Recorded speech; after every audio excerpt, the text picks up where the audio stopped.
ir de lo más bajo y hasta lo más sublime. Y es que exhibir luces y sombras de cada personaje se vuelve algo fascinante. Esto es Cinéfilo y por Adela. Secretario todavía. Ildefonso Guajardo, secretario de Economía, y 14 meses después, 14, ¿no? Habemos tratado. Sin duda. ¿Ya respiras? Pues la verdad nunca he dejado de hacerlo, en diferentes velocidades, pero creemos que llegamos al punto donde queríamos estar. Estuvo duro, ¿no? Estuvo difícil. Estuvo difícil porque, como tú lo sabes, empezamos con un ambiente de altísima incertidumbre, en una situación donde la posición de arranque era salir. Estados Unidos amenazaba con salirse del acuerdo comercial y obviamente ir cambiando ese posicionamiento no fue fácil, pero creo que siempre tuvimos conciencia de que nuestro principal aliado era el tiempo y sin duda en ese tiempo pues cada quien desde el punto de vista de México hizo lo que tenía que hacer, los empresarios por su lado, con sus aliados en Estados Unidos, la responsabilidad nuestra desde el punto de vista técnico, el cuidado estratégico que el presidente tuvo en cómo conducir una relación bilateral altamente complicada, que es la que crea realmente los espacios para que haya resultados en la parte comercial. Entonces sí fue un tema de alta complejidad y que el tiempo fue un aliado que nos ayudó a ir acomodando las cosas. En estos 14 meses y una vez que ya hay tratado, que bueno, falta, ¿no? Todavía falta. La aprobación legislativa, claro. Exacto, en los Estados Unidos. Y aquí también. Sí, pero en donde se ve complicado quizás es en Estados Unidos, ¿no? Que lo apruebe el Congreso. Sin duda, porque ellos tienen una elección. Exacto, es el ambiente político, ¿no? Está un mes la elección en Estados Unidos y eso puede cambiar las mayorías en el Congreso, sobre todo en la Cámara Baja, no en la Cámara de Diputados. El debate va a ser un debate sin duda muy dinámico en los tres países. Ya viste que la oposición al primer ministro Trudeau ya empezó a hacer críticas y aquí claramente hay mayorías del próximo gobierno en las cámaras, pero son mayorías con pertenencias muy dispersas, muy diferentes y que seguramente estamos entrando a un tema del debate legislativo que va a ser interesante y va a ser complejo. Sí, sin duda hay la ventaja de que hubo una alineación institucional entre el gobierno saliente y el gobierno entrante que permitió, inclusive gracias a que designaron al doctor Seade. ¿Cómo contribuyó? ¿Cómo fue la colaboración? Tú ya conocías a Jesús. Yo coincidimos en el tiempo, en responsabilidades distintas. En los 90s él estaba en la Organización Mundial del Comercio. A él le toca, de hecho, la negociación para pasar del GATT a la OMC. Fue embajador de México ante esa organización y justamente era cuando estábamos nosotros en el TLC en Washington. Entonces sí estuvimos en la misma institución en el tiempo. El gran mensaje es que un gobierno que estaba frente a una elección presidencial que se da en 1 de julio, donde ya hay un gobierno electo, claramente la única posibilidad de llegar a una negociación frente a nuestras contrapartes en Washington y en Ottawa es tener la seguridad de que lo que esté negociando un gobierno, de alguna manera hay un compromiso de tránsito. Lo avala el entrante, claro. Sin necesariamente ser responsable de toda la negociación, porque no lo son, fueron observadores, al menos en su estructura y en su objetivo, acompañan el proceso y dan garantías de que nuestros socios no están negociando en falso. Entonces, sin eso, pues ¿quién va a sentarse? El término tú lo conoces, el famoso lame duck, ¿no? El pato cojo. El pato cojo. O sea, ¿quién se va a sentar a negociar con alguien que ya no puede? Se va. Exactamente. Claro. Entonces, desde el punto de vista conceptual fue fundamental. Ahora, ya particularmente las habilidades del embajador Seade son muy específicas y fue fundamental en dejar clara la visión del nuevo gobierno en el tema energético, que nos lleva a este enunciado sobre la soberanía energética en México, ¿no?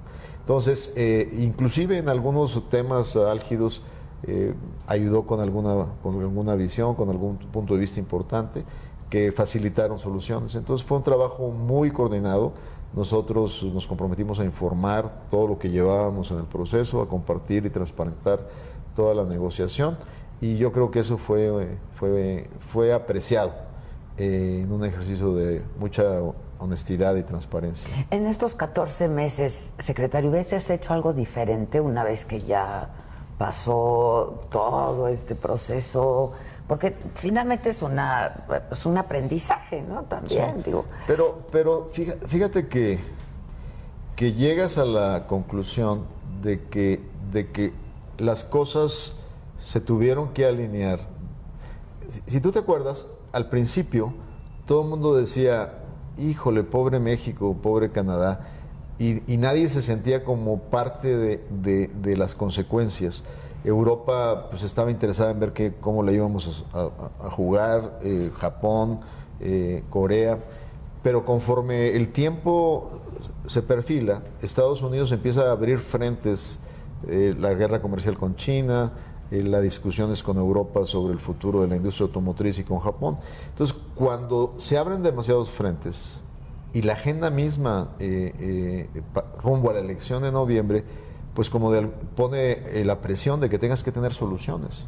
Entonces, tienes que demostrarle a tus electores que hay una estrategia de por medio de cómo te has plantado en todos los frentes. Entonces, mientras ese cuadro no se completaba de definir completo, no iba a abrirse esta solución. Entonces, si tú me preguntas, ¿hubieras hecho algo diferente? La verdad es que no. O sea, yo tuve una gran presión para cerrar en abril-mayo, y no hubo condiciones de cerrar y no cerramos. ¿Por qué? Porque todo el balance que México necesitaba en la negociación estaba en el aire y no había manera de poder demostrar que era favorable para nosotros. Que fue una gran presión por los tiempos políticos, otra vez, en este caso. Sobre todo, tanto nuestros como de ellos, porque acuérdate que ellos querían que el actual Congreso procesara el paquete, y si no lo terminabas en mayo, no lo podría procesar el actual Congreso. Ahora, hubo desacuerdos aquí entre los actores, y incluso en nuestro país, ¿no? Entre tú y algunos de ellos. Mira, la verdad... Sí, la verdad. No. Por ejemplo, podría decirte, a ver, pero eso no está totalmente transparentado. Yo soy miembro de un gabinete que cree en la reforma energética, y nuestra negociación fue diseñada en función explícita de una reforma que tenía un capítulo energético de cooperación, tenía muchos elementos, y claramente el nuevo gobierno traía una visión distinta, a partir de la premisa que ha sido públicamente establecida por el presidente electo, de que él no va a incumplir ningún tipo de obligación o compromiso, pero al mismo tiempo claramente establecido que él tiene una visión diferente del papel de la empresa productiva del Estado. Entonces, ¿qué tuvimos que hacer ahí? Llegar a la mesa de negociación y decirle al negociador norteamericano, a ver, nosotros ya teníamos cerrado los temas de energía, pero la realidad es que hay un punto de vista distinto. Entonces, aquí está el doctor Seade, aquí está el embajador Lighthizer, vean si hay espacio para que se pueda acomodar las necesidades en este tema del nuevo gobierno. Y afortunadamente hubo la inteligencia de hacerlo y el compromiso de buscar soluciones.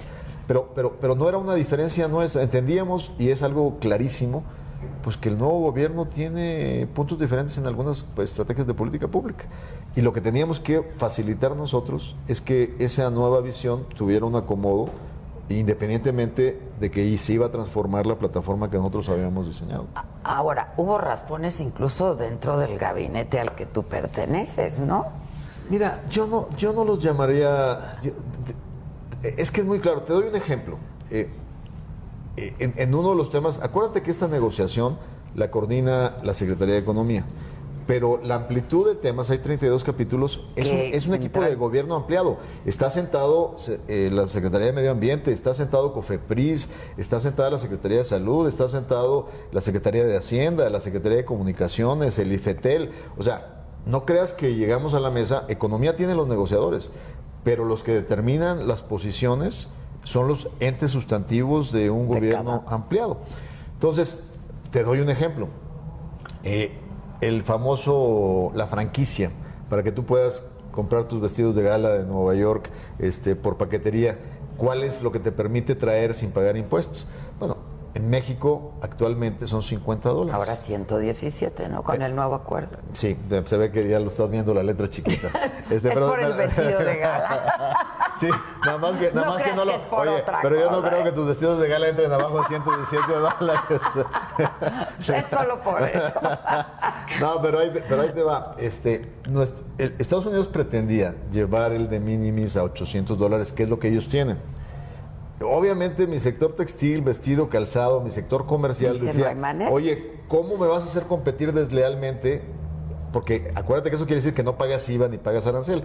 Entonces dicen los del sector ANTAD o el sector textil o vestido, calzado, a ver, ¿cómo a mí sí me vas a cobrar IVAs? A mí sí me vas a... Y va a entrar un producto que no va a pagar IVAs por un nivel tan alto, ¿no?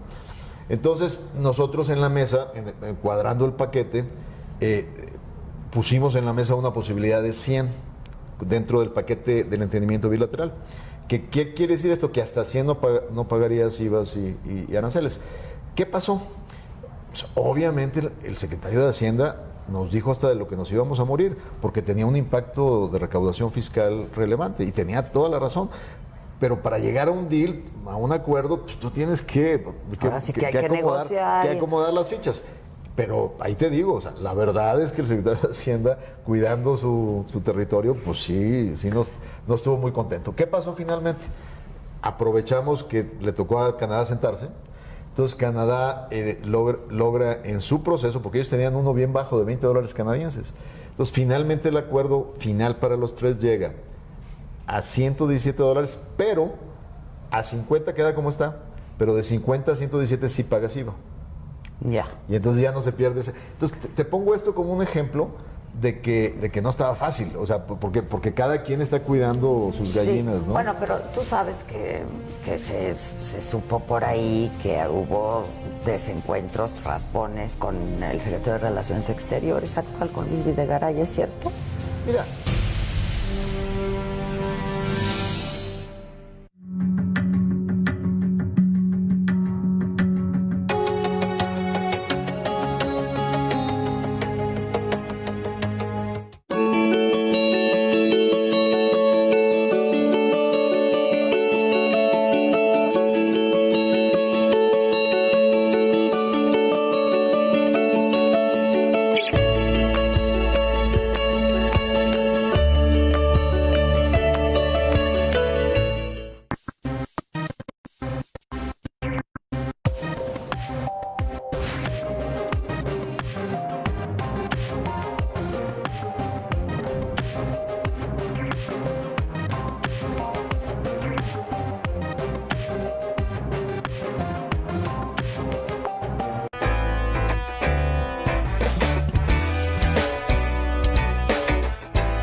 Sabes que se supo por ahí que hubo desencuentros, raspones con el secretario de Relaciones Exteriores actual, con Luis Videgaray, ¿es cierto?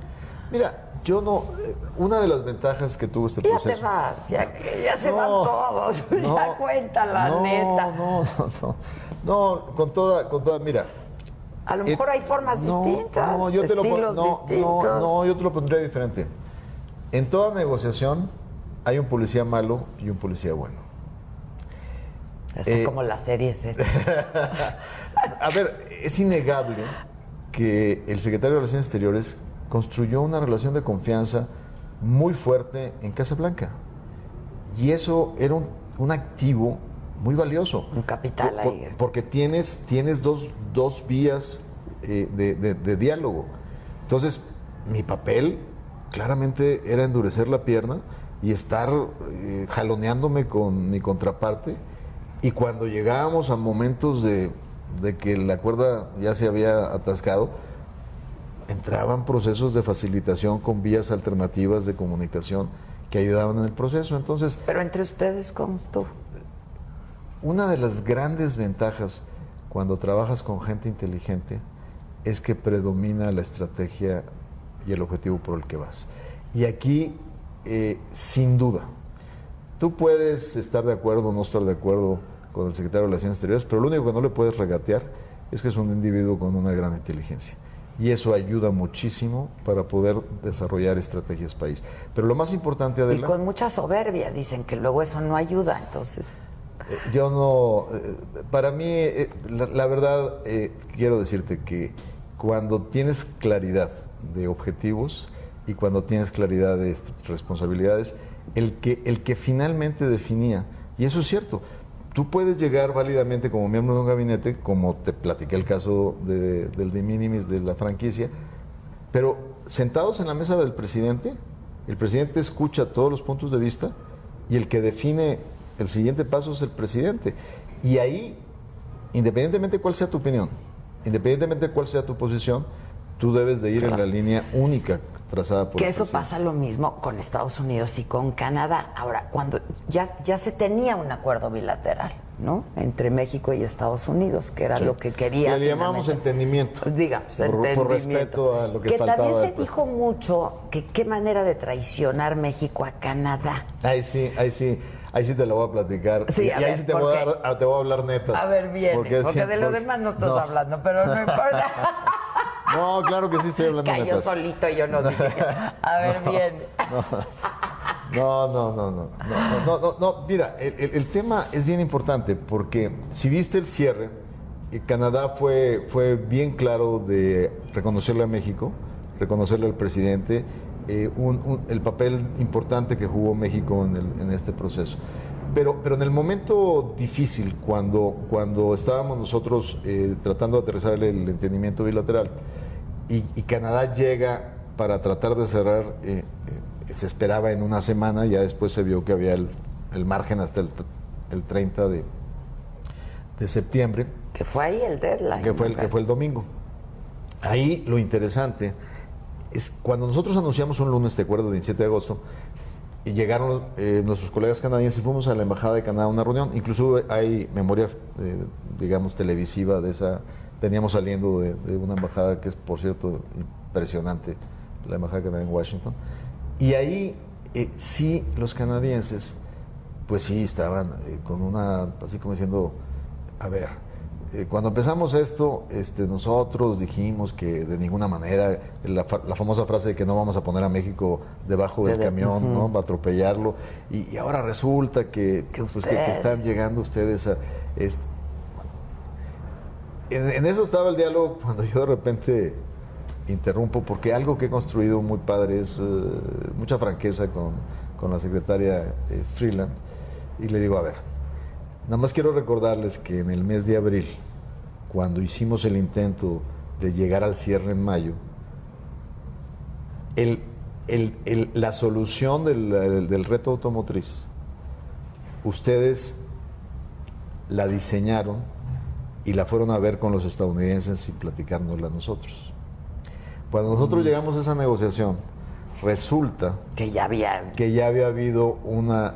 Y yo calladito, sin hacer gestos, tuve que enfrentar una embestida que duró una semana y Canadá pues estaba, como dicen, on the sideline, como el chinito viendo a ver cómo terminaban los camotazos. A tal grado hice yo esto que en un momento dado pedí permiso al señor presidente, fui en un Viernes Santo a Canadá, a Toronto, para decir, ok, tengo este reto de cómo se empieza a manejar el tema automotriz, pero yo tengo que ver mis soluciones en muchos temas. Y compartí con mis homólogos dónde iba a estar mi pista de aterrizaje en todos los temas, para no sorprenderlos. Entonces le dije, aquí no hay sorpresas, o sea, estuvimos informando, estuvimos compartiendo dónde estábamos encontrando las pistas de aterrizaje.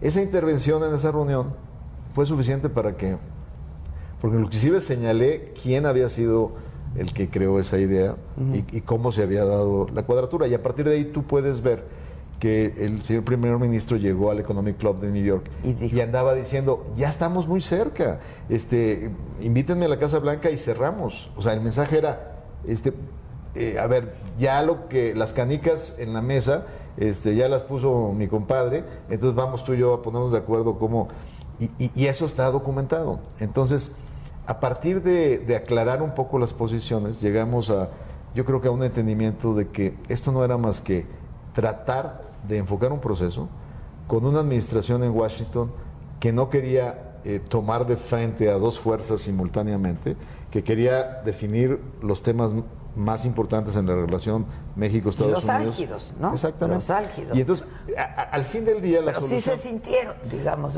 Hubo sensibilidades, pero como cuando tú las tienes, o sea, cuando haces aclaraciones, decir, a ver, vámonos sincerando, o sea, aquí hubo... Y no se llamen a sorprendidos. Sí, y sobre todo, ¿sabes por qué? Porque al fin del día, nunca lo haces... Yo, por ejemplo, cuando yo analicé esta solución canadiense, fue una buena solución. ¿Por qué? Porque Estados Unidos quería que la mitad de lo que se hacía en América del Norte se hiciera solo en Estados Unidos. Y aparte tenían otro discurso, que querían meterse a que nos comprometiéramos a fijación por decreto de salarios en el sector automotriz, que tú sabes que eso, o sea, ni los rusos hacen fijación de salarios, o en su tiempo la Unión Soviética, ¿no? Pero el asunto es que esta propuesta del famoso 40% que se haga de autopartes o del contenido de un automóvil en una zona de salarios por encima de $16, mató dos pájaros de una pedrada, quitar esta locura de que solo en Estados Unidos hiciera la mitad del vehículo y ya quitarte esa locura de fijar salarios por...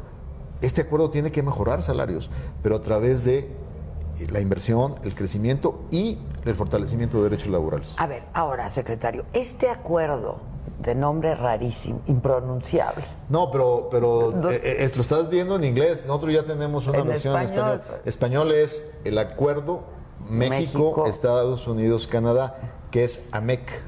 Entonces, está mejor. Para nosotros el AMEC, pero en inglés es impronunciable. Pero ya viste todos los chistes México, pero ya viste los chistes que han hecho, como el YMCA. Está increíble, el YMCA es que está impronunciable aquí. Los memes están fantásticos. Oye, pero este acuerdo es mejor que el que teníamos, la verdad. Es el posible. A ver. No me queda la menor duda que es mejor que el que teníamos, y te lo voy a decir por qué. ¿Por qué? Ustedes todos celebran y nadie sabemos qué estamos celebrando. No, a ver, te voy a decir por qué. Primero, el hecho de que el primer acuerdo haya llegado a un punto de incertidumbre y de deterioro en su conceptualización, aunque nosotros y los ganadores en Estados Unidos saben que ha sido muy bueno para Estados Unidos, tú no puedes negar que hubo una corriente política que capitalizó el enojo de un porcentaje importante del electorado, que creen que sus problemas de vida fueron ocasionados por la apertura comercial y porque México ha sido muy próspero en el sector automotriz. Ellos así lo creen, aunque no sea la verdadera raíz del problema. Pero ¿por qué llegamos a ese punto? Porque en 22 años nunca el comisariado NAFTA se vio obligado a sentarse a hacer una evaluación, una revisión. La política pública en ambientes democráticos no se sostiene por sí sola en el tiempo. Tú tienes que alimentarla, tú tienes que tener políticas internas para compensar a perdedores, tienes que darle su viabilidad en el tiempo. El NAFTA ocurrió. El NAFTA estuvo a punto de perderse completamente. Lo que este acuerdo hace le da un reforzamiento en esa viabilidad democrática a través de cosas como mejorar la protección de derechos laborales, de incluir el capítulo laboral y ambiental que en el primer NAFTA eran paralelos y ahora son parte de los mecanismos de solución de controversias. El hecho de que a la hora de que lo revisas lo modernizas. En el 94 que empezó a operar esto, no había internet, no había comercio electrónico, no había teléfonos celulares. Entonces le das un relanzamiento en áreas que son cada vez más importantes en el comercio internacional. Pero además te digo otra cosa, le das incertidumbre a la inversión, porque ya cuando se aclara el panorama, te doy un ejemplo, manufacturas, aparte de la automotriz, pues tenemos aeroespacial, tenemos en dispositivos médicos, en muchos campos de la manufactura. ¿Qué nos hace este acuerdo? Pues nos deja unas reglas de integración padrísimas para todos los sectores manufactureros. ¿Cómo está, por ejemplo, la industria farmacéutica está preocupada, hasta donde entiendo, ¿no? Si quieres lo tocamos el tema. Ese tema tiene que ver, la industria farmacéutica, tienes dos áreas de la industria farmacéutica. Los que invierten en innovación y los que producen a partir de expiración de patentes medicamentos genéricos. El día de antier escuché algunos comentarios de una gente muy prestigiada, el doctor de la Fuente, y lo que le pedí a mi equipo es que busquemos un acercamiento para explicar, porque a veces hay afirmaciones. Hay dos tipos de medicina hoy, la farmacoquímica y la biotecnológica. La medicina del futuro es la biotecnológica. Y muy pocos países en el mundo tienen marcos legales para proteger la innovación. En el tema de patentes, Adela, es como la frase aquella de no quieres ni tanto que queme al santo, ni tan poquito que no lo alumbre. Hay gente que dice, no, es que mira, Brasil produce genéricos a muy bajo costo. Sí, nada más que pregúntame cuántas grandes farmacéuticas internacionales meten los productos de nueva generación a Brasil. Pues no tienen confianza desde el punto de vista de respeto tú inviertes y tú claramente las patentes son para una recuperación. Nosotros, el modelo mexicano te da la patente como regulada internacionalmente, es una patente de 20 años, pero esa patente no la explotas efectivamente, te pasas 15 o 16 años en todo el proceso de las registras, la investigación, etcétera. Tu explotación efectiva son los últimos años. Y luego hay una parte que se llama protección de datos, que es cuando tú empiezas con población a experimentar que lo que tú dices que tu medicamento hace, lo compruebas con estudios clínicos. En esa parte, en México hoy a farmacoquímicos proteges datos por 5 años y biotecnológicos por 8. ¿En qué concluyó la negociación? Aumentamos 2 años más la protección de biotecnológicos. Si tú me preguntas, me hubiera gustado quedarme en 8, pero de nuevo, esta es una negociación. Y la importancia que tiene para una ala fuerte en el Partido Republicano, todo lo que es la parte del poder de la industria de desarrollo de innovación es alto. Entonces, pero también te digo, la medicina biotecnológica está encontrando soluciones que si lo administras con la tradicional te van a costar toda la vida. Hepatitis C es un ejemplo. La nueva biotecnología lo resuelve. La antigua tecnología con farmacoquímicos la administra. Entonces hay que verlo esto de manera integral, pero te diría, al fin del día, el mercado de la salud que más les interesaba a ellos es el tamaño del mercado de la salud canadiense, que representa un porcentaje muchísimo más elevado del Producto Interno Bruto. Claro. Ahora, ¿qué otros sectores se pudieran ver afectados? Porque hay incertidumbre, están diciendo, pues, ¿qué celebramos? El acero, el aluminio, los aranceles. Pero lo que yo te quiero aclarar es lo que se logra. Fíjate, es bien interesante. Si tú ves la crítica en Estados Unidos, hay una caricatura que vi hoy, no sé de qué periódico es, que está como en cubos de niños y dice trade. Y entonces viene el presidente de los Estados Unidos y lo tumba y desbarata todos los cubos. Y luego están Lighthizer y Chrystia Freeland, que fueron los actores de la parte final, volviendo a poner los cubos y otra vez dice trade. Muchos de los críticos en Estados Unidos dicen, tanto aspaviento para terminar en las bases del mismo tratado. Nosotros lo decimos de otra manera. O sea, no estoy diciendo que eso sea, pero si te fijas, a la Casa Blanca lo están criticando porque la hizo mucho de todo para acabar en lo mismo, digamos, pero no en lo mismo, porque sí tengo que reconocer que hay un nuevo marco de derechos ambientales y derechos laborales que yo creo que es en el mejor interés de México, que este acuerdo sea inclusivo y que beneficie a todos. ¿Cómo afecta eso a los sindicatos, por ejemplo? Yo creo que a los sindicatos los fortalece. Los fortalece porque exige, no es una aplicación extraterritorial de marcos laborales, es cumplir tus propios derechos laborales. Y en ese sentido le da sin duda una contundencia. Te doy ejemplos. Hay todo un movimiento de protección de los derechos de los jornaleros que cultivan hortalizas en el país. Tú tienes que ser vigilante. Cuando llegamos a este sexenio en el 2013, por ahí agarraron a un productor de tomates en Jalisco que tenía campesinos chapanecos viviendo en trailers, ¿te acuerdas? O sea, con condiciones infrahumanas, donde les vendían como casa de raya sus alimentos. A ver, no se vale. Si tú estás ganando dinero por exportaciones, debes de tratar con respeto de sus derechos laborales a los jornaleros mexicanos. Entonces, yo creo que esto le da una validación. A lo mejor el presidente Trump en esta negociación empujó, no tanto por sus creencias desde el punto de vista de los derechos laborales de los mexicanos, pero indirectamente él lo ve como una competencia desleal en el proceso de comercio internacional. Que también es cierto. Y al fin de cuentas es algo que nos sirve para la implementación de nuestras leyes. Y también te diría, sí hay un mecanismo de exigir más de contenido de la región de América del Norte, que en el mundo, como viene avanzando la integración, un mundo globalizado, tenemos cadenas de valor que están en todas partes. Y generalmente eres cuidadoso de ser flexible para que sigan entrando cosas de Asia, cosas... Bueno, ahora se le cierra un poquito la llave a que no haya tanta afluencia de insumos de otras regiones para favorecer las cadenas productivas de la región. Y eso también fue parte de la visión de Washington, ¿no? De no querer dar beneficios automáticos si no te formas parte de los compromisos que se están estableciendo en este acuerdo. Ya. Ahora, Dime algo. Bueno, es que hablabas, no pude evitar imaginar esta escena de tú en la habitación de tu contraparte canadiense.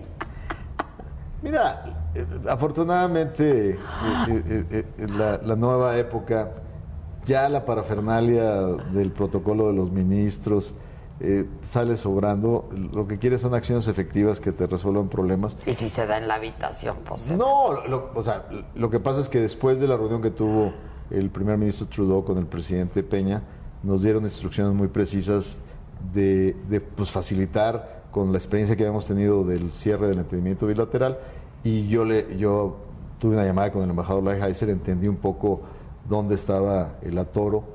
Y la instrucción del primer ministro y del presidente Peña fue, pues, véanse, el doctor Videgaray con la jefa de gabinete del primer ministro, en mi caso con Chrystia Freeland, la ministra de Relaciones, que era la negociadora, y al ponernos de acuerdo, nos vemos en tal parte. Entonces era el hotel donde ella estaba para la reunión de Naciones Unidas, y la verdad es que los canadienses son, al igual que nosotros, con alto grado de austeridad. No teníamos un cuarto de reunión, entonces dice, pues vente, vamos a platicar. Y justamente, pues, o sea, el único lugar que podíamos hacerlo era donde ella estaba hospedada. Y fue muy útil, estuvimos platicando por más de una hora, y realmente, pues yo le dije, mira... Es que ahí se destraba también, ¿no? Un poco, sí. ¿Qué pasó? Bueno, la verdad es que se destraba porque el presidente... de México, Enrique Peña Nieto, y el primer ministro en esos 20 minutos se asinceraron de dónde estaban las cosas y dónde estaba el atoro en la negociación. Y eso es lo que nos da alineamiento para tratar de decir, a ver, la expectativa de los americanos es esta, no hay realmente diferencias sustanciales, lo que pasa es que alguien tiene que poner la primera ficha en la mesa, ¿no? Y eso yo creo que nadie estaba queriendo hacer, ¿no? O sea, es que siempre tienes el temor de que abres tu carta, sí, y luego no obtienes lo que necesitas a cambio de tu carta. Afortunadamente creo que ese ejercicio, que fue cardíaco, porque me consta, yo estuve dándole seguimiento, fue muy intenso, y fueron 72 horas que fueron, hasta la ministra Freeland canceló su participación del sábado en Naciones Unidas. Yo creo que la verdad es que fue un ejercicio agotador y el domingo aquí estábamos, en este edificio de la Secretaría aquí en la Colonia Condesa, estaba yo en el piso 18 y como a las 8 de la noche ya recibo comunicación de ambos lados de que ya habían llegado a un acuerdo, porque te acuerdas que yo había comprometido ir el viernes a entregar el texto al Senado de la República, porque marcábamos, pero me hablaron de ambos lados a decir, por favor, no entregues textos, porque hay la posibilidad de que nosotros podamos cerrar y hacer ya el texto trilateral. Y así fue, así fue. Y ahí dijiste, ¿en qué momento dijiste ya estuvo? No, hasta el domingo. Hasta el domingo. Sí, es que es una negociación, te puede saltar un chapulín inesperado en cualquier momento. Ahora, hablando de chapulines, pues también ahora puede saltar algún chapulín. No desperdicias ningún error. ¿Qué hago? Tengo que... ¿Puede saltar o no?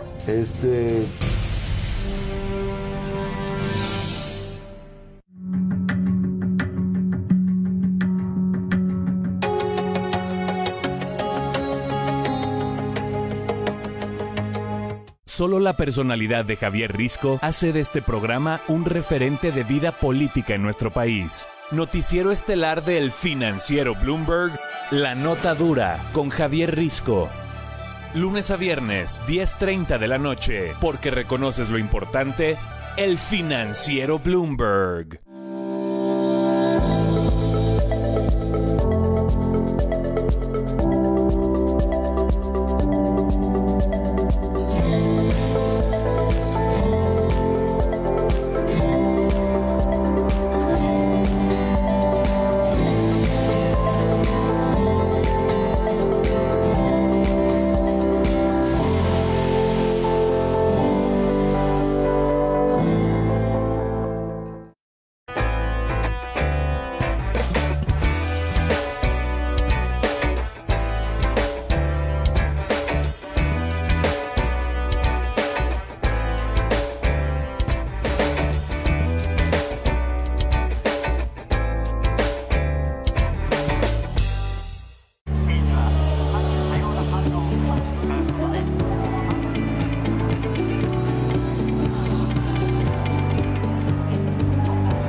Ahora, hablando de chapulines, pues también ahora puede saltar algún chapulín. No desperdicias ningún error. ¿Qué hago? Tengo que... ¿Puede saltar o no? Pues desde que tengo que saltar, aquí no me puedo quedar después del 1 de diciembre. Oye, tú estrenando edificio, ¿verdad? Híjole, mi obligación era hacerlo. ¿Tú te acuerdas que este edificio tuvo un dictamen desde hace como 9 años de fragilidad a temblores? Y porque es de esos edificios que estaban construidos en la técnica de que a partir del centro de los elevadores era la única parte estructural y flotabas las losas. Entonces, esto en temblores se movía de una manera horrible. Y no sé si supiste que este edificio tenía la tecnología de evacuación de la manga. ¿Sí sabes eso? No. La manga es un calcetín y cuando tenías que evacuar te tenías que tirar por la manga. O sea, digo, yo cuando trabajé aquí con Herminio Blanco, yo nunca me tiraba en evacuaciones por la manga. ¿Qué? Era una cosa... ¿No querías? No, ¿Qué decías? Yo no me... No, el oficial mayor de Herminio, Jesús Flores, en una de esas evacuaciones casi pierde una pierna. O sea, era una cosa, yo no sé a quién se le ocurrió eso. Bueno, finalmente nos comprometimos a fortalecerlo, lo hicimos prácticamente nuevo. Este era el famoso edificio del IMSSE, que se supone que decían que era como una mazorca de maíz, la verdad parecía pagoda, era bastante feo. Y bueno, afortunadamente ya estamos aquí y estamos ya a punto de concluir la parte de auditorio y eso, para que el nuevo equipo llegue a estas nuevas. Que está espectacular, pero el nuevo equipo ha dicho que no, que se va a ir a tu tierra. Bueno, finalmente... 6 años después Pero finalmente es un activo del gobierno de la República. Sí, bueno, eso, el edificio lo es sin duda. Ya sabrán el destino, pero la verdad es que quedó muy digno. Está increíble. Bueno, esta vista es un espectáculo. Quedó muy digno. La verdad, un espectáculo. Bueno, pero puede saltar el chapulín de Estados Unidos también, ¿no? En cualquier momento, ¿o tienes un nivel de confianza de que ya... No. Garantías de qué va a hacer el nuevo Congreso no hay. Te compartía yo en nuestra conversación antes de empezar el programa, que lo que sí hay que reconocerle al embajador Lighthizer es que siempre tuvo en mente escenarios distintos en el Congreso y fue muy, muy insistente en todo el tema de derechos laborales porque sabía la posibilidad de que la agenda demócrata los tiene altamente valorados. Y en ese sentido creo que fue muy responsable el negociador norteamericano de diseñar una solución que tenga sin duda el interés de los demócratas también de avanzar. Entonces, garantías no hay. Sin embargo, te diría que para muchos demócratas este es un mejor acuerdo que el que teníamos en el 94. O sea, es muy probable entonces que estén satisfechos con el acuerdo, ¿no? Oye, estuvo sobre la mesa, secretario, el muro, el narcotráfico. Fíjate que hay algo bien interesante. No, sin duda no. Digo, acuérdate que esa es una de las cosas más importantes de trabajo en coordinación. Siempre fue clarísimo que el responsable de la agenda bilateral es el canciller y la Secretaría de Relaciones Exteriores, y al canciller le tocó momentos muy difíciles, o sea, porque eran temas migratorios, eran temas de seguridad, son temas del muro, y si bien nunca se cruzaron con la negociación comercial, siempre fue una línea por otra vía, indirectamente tenían efectos. Te doy un ejemplo, un día que cuando empecé apenas a proyectar cómo destrabar a inicios de enero del año pasado, de este año, habíamos ido a Washington, había yo platicado con el embajador Lighthizer de manera bilateral, y saliendo, fue la primera vez donde le dije, mira, por aquí podemos empezar a avanzar, y había sido una reunión muy productiva. Y saliendo me topo con la publicación de una entrevista del Wall Street Journal de arranque de año del presidente Trump, donde toca muchos temas, toca el tema de Corea, y de repente uno de los temas dice, y por cierto, la renegociación del acuerdo va a ser muy exitosa porque vamos a ganar tanto los americanos que de ahí vamos a pagar el muro. El muro, claro. Pero entonces yo le hablé a Lighthizer y le dije, oye, ¿ya viste lo que...? Si tu jefe empieza a analizar o a juntar los temas, pues no vamos a poder llegar a nada. O sea, pero además era bien interesante porque el presidente Trump probablemente pensaba que cambiar un superávit, un déficit comercial, no sé si le quedaba claro que no son recursos públicos, son ganancias de agentes privados. Claro. Entonces, claro. O sea, tú no dices, no es que ahora voy a mejorar mi superávit, no voy a agarrar ese dinero para... Entonces no hay ninguna relación del NAFTA y el muro en ese sentido, ni puede haberla, ¿no? O sea, el dinero no puede disponer. Y si bien la narrativa discursiva, probablemente el presidente Trump nunca va a cambiar en relación al muro, lo que sí me queda claro es que ya le quedó claro que no hay relación entre el tratado que acabamos de terminar y el muro. Y cuando le dijiste eso a que le dijiste, tu presidente está diciendo estas cosas, ¿qué contestó? La verdad, primero me dijo que no lo había visto y que bueno, o sea, un poco diciendo, a ver, vamos a acostumbrarnos a que mi presidente va a decir... ya sabes cómo es. Va a salir con tweets y va a hacer posicionamientos. Lo importante es no perder el rumbo. Y es cierto, y es finalmente lo que hicimos. O sea, un poco de... voy derecho y no me quito, o sea, permearnos de las cuestiones coyunturales y seguir avanzando, que fue lo que nos permitió llegar aquí. Ahora, tú eres un hombre sereno, ¿no? Prudente. ¿En algún momento perdiste la paciencia? Porque luego también puede ocurrir, ¿no? Mira, ¿Algún manotazo o algo? En la negociación, porque justo nosotros habíamos tenido una negociación previa con otro gobierno, que fue la del TPP. Y en esa negociación, te doy un ejemplo, y fue justamente en sentido contrario. Había comprometido el representante comercial de Obama con los japoneses un relajamiento muy peligroso de la regla de origen automotriz, o sea, bajarles el requerimiento de integración. Y mi industria aquí obviamente se les pararon los pelos, ¿no?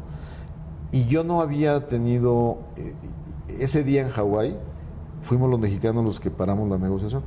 Te lo pongo como un ejemplo, o sea, esa noche le dije a Froman, a ver, el que te hayas puesto de acuerdo con los japoneses sin consultarnos a Canadá y a México, es una tremenda falta de ética y esa noche le dije, ¿sabes qué? O sea, la credibilidad se puede perder en unas horas.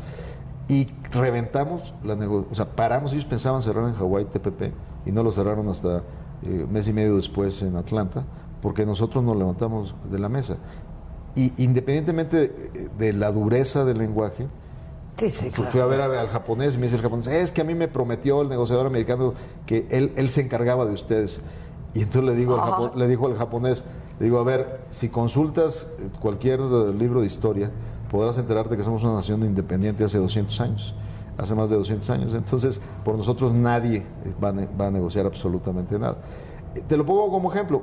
Eso, regresándolo acá, para mí, y cada quien mata sus pulgas a su manera. Sí, son estilos. Yo procuro no andar blofeando y haciendo aspavientos innecesarios, pero cuando era necesario, era necesario. Ahora, el estilo importa. Porque te gana credibilidad. Exacto. Te gana credibilidad. En cualquier relación de la vida. Hasta en tus relaciones sentimentales, me imagino, ¿no? Sí. O sea, si le haces de todos por cualquier cosa cada rato, pues pierdes credibilidad, ¿no? Sí, claro, ahí viene el lobo, ahí viene el lobo. Pues, ¿me sabes algo? Oye, ¿qué vas a hacer? Ya volviendo ya no a los chapulines, ¿no? ¿Te vas a ir a Monterrey? Yo creo que, no creo, o sea, pues sí, o sea, es mi tierra, estaré en Nuevo León, estoy en diálogo con colegas y organismos para ver si nos podemos poner de acuerdo y crear un centro de diseño de políticas, o sea, de recomendación de políticas públicas. De hecho, el nombre en inglés es Think Tank, que yo creo que... El famoso Think Tank. Que nos hace falta, y sobre todo, generación de ideas que no tengan influencias específicas, que sean muy creíbles por el interés del país, y yo creo que ese es un campo de acción. Cuando le has dedicado toda tu vida al sector público, la privatización no es algo que sea fácil, ¿no? Y yo creo que esa es como una solución intermedia, seguir contribuyendo en ideas desde una posición independiente sería, yo creo, lo más natural. Y pues como tú sabes, pues tampoco soy muy joven, así como que...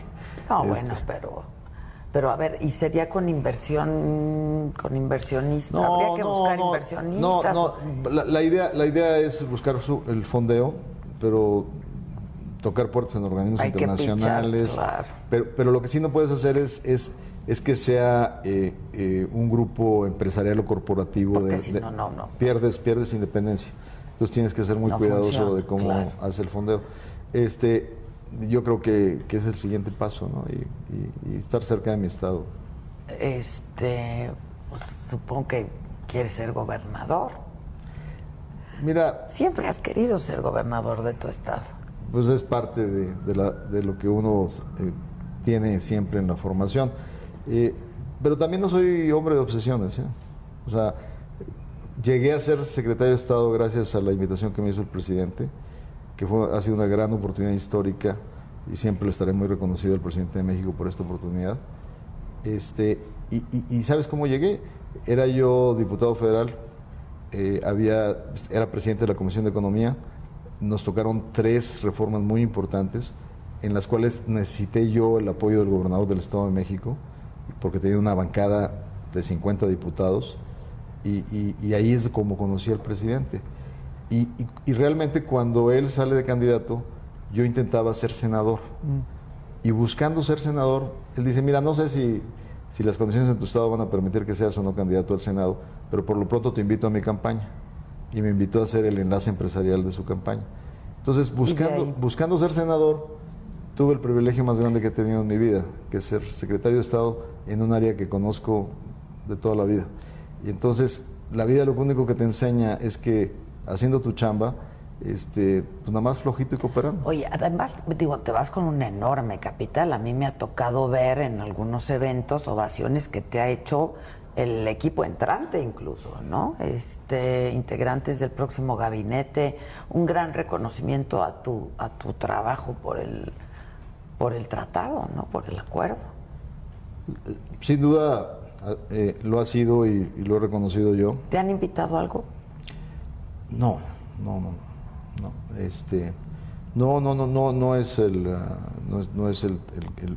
ha sido el caso y la verdad es que también dentro de las netas pues quedó. ¿Te acuerdas en la bancaria que me preguntaron en preguntas y respuestas que si independientemente de quién ganara la elección, para quién trabajaría? Y pues ya me conoces lo imprudente que soy y lo norteño que soy. Dije, miren, de corazón, pues por México hay que trabajar, pero hay una propuesta en la mesa que le va a bajar los salarios a los servidores públicos y yo vivo de mi sueldo. Entonces, aunque me critiquen de que o sea, que se puede vivir con menos, pues la verdad es que no es fácil después de un tour de responsabilidad de 6 años, pues está uno listo para otras cosas. Claro, ¿no? Claro.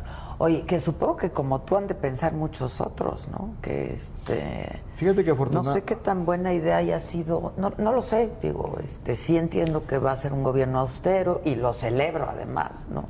Mira, lo que tú observas es que sí hay sin duda margen de ahorro, margen de austeridad, las hay, indiscutiblemente. Puedes achicar áreas, puedes mejorar la eficiencia del uso de recursos, pero sí hay un tema de capital humano que hay que cuidar.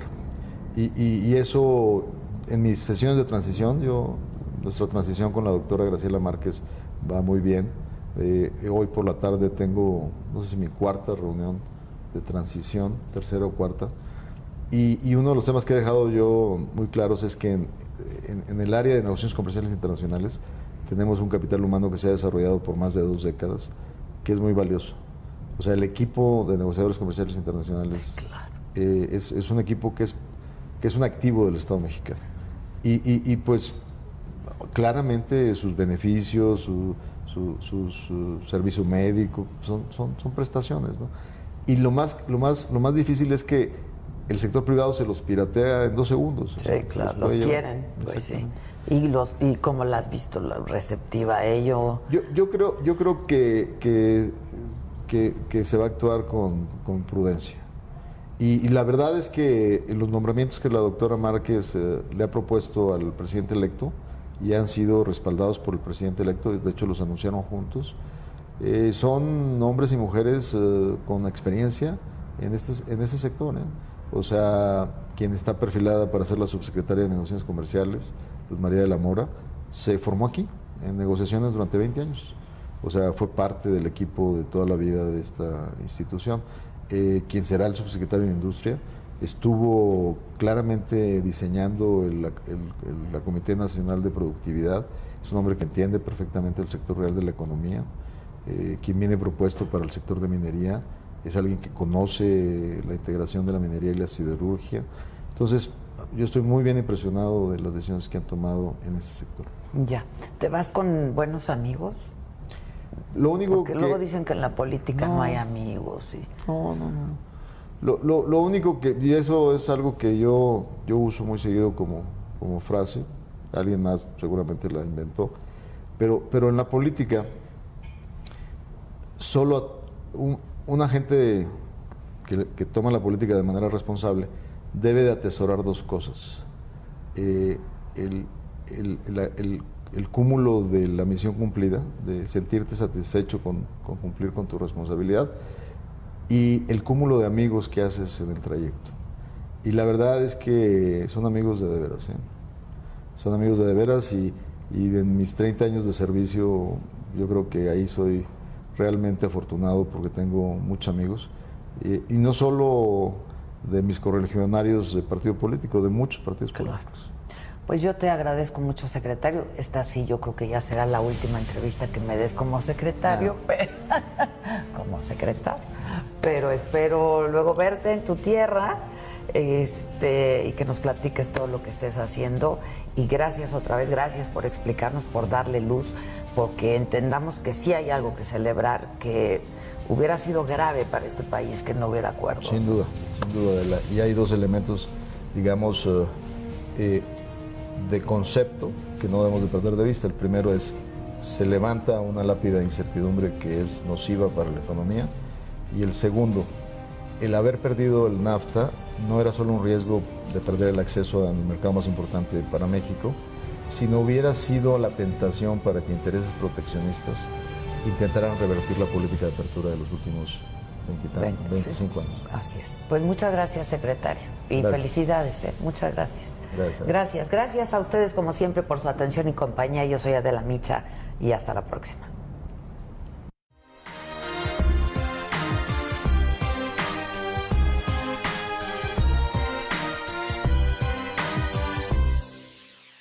Sin línea, información directa y sin cortapisas. Olivia Cerón expone las noticias de seguridad, derechos humanos y atención ciudadana. Sin línea, con Olivia Cerón. Lunes a viernes, 8 de la noche. Porque reconoces lo importante, el financiero Bloomberg.